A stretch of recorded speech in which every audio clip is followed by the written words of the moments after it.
सभी को मेरा नमस्कार। तो कैसे हैं आप सब लोग? मैं अच्छी हूँ। वेलकम है आपका मेरे चैनल मधु के ब्लॉग में। तो फ्रेंड्स, आज मैं आपको सुनाने जा रही हूँ क्यों चावल के बिना पूजा पाठ अधूरे माने जाते हैं। तो बहुत सारी जानकारियाँ हम लोगों को होती हैं, लेकिन बहुत सारी जानकारियाँ हमको नहीं भी होती हैं। तो चलिए आज इसके बारे में जानते हैं कि ऐसा क्यों होता है। किसी भी पाठ पूजा को बिना चावल के नहीं किया जाता, ये सभी जानते हैं। किसी चावल का इस्तेमाल करें या पूजा अधूरी होती है। लेकिन क्या आपको पता है इसके पीछे का धार्मिक कारण क्या है? आइए जानते हैं। चावल को अक्षत भी कहा जाता है। भगवान को चंदन और रोली लगाने के बाद अक्षत लगाया जाता है। अगर पूजा में किसी भी चीज़ की कमी हो तो उसे अक्षत पूरा कर लेता है। क्या आपने कभी सोचा है इतने सारे अन्नों में अक्षत का ही क्यों इतना ज़्यादा महत्व है? आइए जानते हैं। अक्षत का अर्थ है जिसकी क्षति ना हो। जब हम भगवान को अक्षत चढ़ाते हैं तो साथ में यही कामना करते हैं कि हमारा पूजा क्षतिहीन हो, अर्थात पूर्ण होने की प्रार्थना करते हैं। पूजा में अक्षत का इस्तेमाल इसलिए भी किया जाता है क्योंकि अक्षत का सफ़ेद रंग शांति को दर्शाता है। पूजा में हमेशा साबुत चावल ही चढ़ाने चाहिए। एक और मान्यता के अनुसार धरती पर सबसे पहले चावल की खेती की गई थी, इसलिए ईश्वर को आभार व्यक्त करने के लिए उन्हें चावल चढ़ाया जाता है। सबसे शुद्ध चावल को माना जाता है क्योंकि यह धान के अंदर रहता है, इसलिए पशु पक्षी इसे जूठा नहीं कर पाते। इससे जुड़ी एक और मान्यता है। इसके अनुसार श्री कृष्ण ने गीता में कहा है कि उन्हें अर्पित करें। बिना कोई भी अन्न और धन का प्रयोग करता है तो चोरी माना जाता है, इसलिए अन्न में भगवान को चावल चढ़ाए जाते हैं। तो इसी प्रकार आज मुझे भी यह बात मालूम हुई, तो मैंने कहा चलो आप लोगों के साथ शेयर करते हैं। तो इस तरीके की जब नई कई चीज़ें ऐसी सुनने में आती हैं तो आप लोगों के साथ शेयर करती हूँ। तो फ्रेंड्स, कल मैंने एक कहानी सुनाई थी, लेकिन क्या हुआ कि उसमें मैंने म्यूजिक डाल रही थी तो बहुत ज़्यादा शोर हो रहा था। मैंने कट भी किया, सारी वीडियो में से कट करने का सोचा और कट भी कर दिया।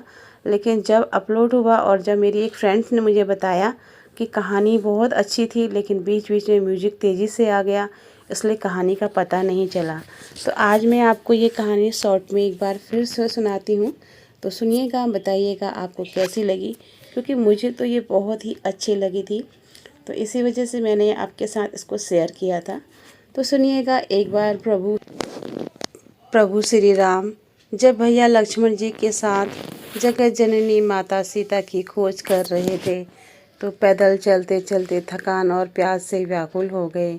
आसपास लक्ष्मण जी और प्रभु ने देखा कि कहीं समीप में कोई जलाशय होता तो थोड़ा सा पानी पी लिया जाता, क्योंकि प्यास के मारे दोनों भाइयों के गले सूख रहे थे, लेकिन उन्हें कोई भी जलाशय नहीं मिल पा रहा था। तभी वहाँ एक मयूर पक्षी उड़कर आता है और प्रभु को जल की तलाश करते हुए देखकर पूछता है, क्या हुआ प्रभु? प्रभु ने कहा, पक्षीराज, हम दोनों भाई प्यास से व्याकुल हैं। आसपास कहीं पीने योग्य पानी और स्वच्छ और सुंदर जलाशय हो तो उसका हमें बता दो। मयूर पक्षी ने कहा, प्रभु, पास में थोड़ी दूर पर एक स्वच्छ जल का सरोवर है, चलिए मैं आपको वहाँ ले चलता हूँ। प्रभु ने कहा, तुम तो उड़ते हुए जाओगे और हम पैदल, तो हमें भला जलाशय तक कैसे पहुँच पाएंगे? पक्षीराज ने कहा, प्रभु जी, जिस रास्ते में से मैं उड़ूंगा उस पर अपने एक पंख छोड़कर जाऊंगा। आप उन पंखों के पीछे पीछे चले आइएगा और इस तरह आप जलाशय के निकट पहुंच जाएंगे। प्रभु ने कहा, ठीक है। मयूर जी उड़ते रहे और अपने एक एक पंख पूरे रास्ते गिराते रहे। भैया लक्ष्मण के साथ भगवान श्री राम उन पंखों का अनुसरण करते हुए सरोवर तक पहुंच गए। वहां पहुंचकर देखा मयूर के शरीर में एक भी पंख शेष नहीं है और वे पीड़ा और दर्द के मारे तड़फ रहे थे। उनके नेत्रों से आंसू निकल रहे थे। उनको देखकर प्रभु अपनी प्यास भूल गए। मयूर को झट से अपनी गोद में उठा लिया और कहा, ये क्या किया मयूरराज, हमें आपने हमें रास्ता दिखाते दिखाते अपने सुंदर पंखों का बलिदान कर दिया। मोर पंख जब खुद से गिरते हैं तो कोई भी कष्ट नहीं होता, लेकिन जब वह जानबूझकर अपने पंखों को गिराता है तो पंखों के सौंदर्य खोने के साथ साथ अपना जीवन भी खो देता है। जैसे कि हमारे बाल और नाखून खुद टूटते हैं तो दर्द नहीं होता, लेकिन उनके साथ कोई ज़बरदस्ती करे या तोड़ने का प्रयास करे तो हमें बहुत कष्ट होता है। मोर ने कहा, प्रभु आप जल पी लीजिए, आप दोनों भाइयों को बहुत प्यास लगी है। प्रभु ने कहा, पक्षीराज हमारे लिए हमारे प्राण संकट आपने अपने प्राण संकट में डाल दिए, भला कैसे पानी पी सकते हैं आप पी सकते हैं। हम आपको जीवन दान देना चाहते हैं, हम आपको जीवन दान देना चाहते हैं पक्षीराज बरुले, आप हमारे लिए इतना बड़ा बलिदान मत दीजिए। प्रभु की प्रेम पूर्ण और करुणिक वाणी से सुनकर मयूराज भाव विभोर होकर रोने लगे। कहा, प्रभु मुझे जीवन दान ना दीजिए, मुझे अपनी गोद में स्थान दीजिए। प्रभु जीवन में बहुत जी लिया, लेकिन इतनी सुंदर मृत्यु और प्रभु के लिए प्राणों का बलिदान करने का मेरा परम सौभाग्य मुझसे मत छीनिए। प्रभु मेरा यह सौभाग्य मुझसे मत छीनिए और मुझे पुनर्जीवित मत कीजिए। आप मुझ में जीने की इच्छा शेष नहीं है। प्रभु ने कहा, मयूरराज हमारे लिए इतना बड़ा बलिदान दिया आपने, अपने पंखों के साथ साथ जीवन तक त्याग दिया, तो इस युग में तो नहीं, लेकिन मैं आपको इन अनमोल ऋणों का मोल द्वापर युग में चुकाऊंगा। आपके इन सुंदर पंखों को अपने शीश पर धारण करके चुकाऊंगा। इसीलिए भगवान श्री कृष्ण ने द्वापर युग में सदैव अपने सिर पर मोर मुकुट पहन रखा है।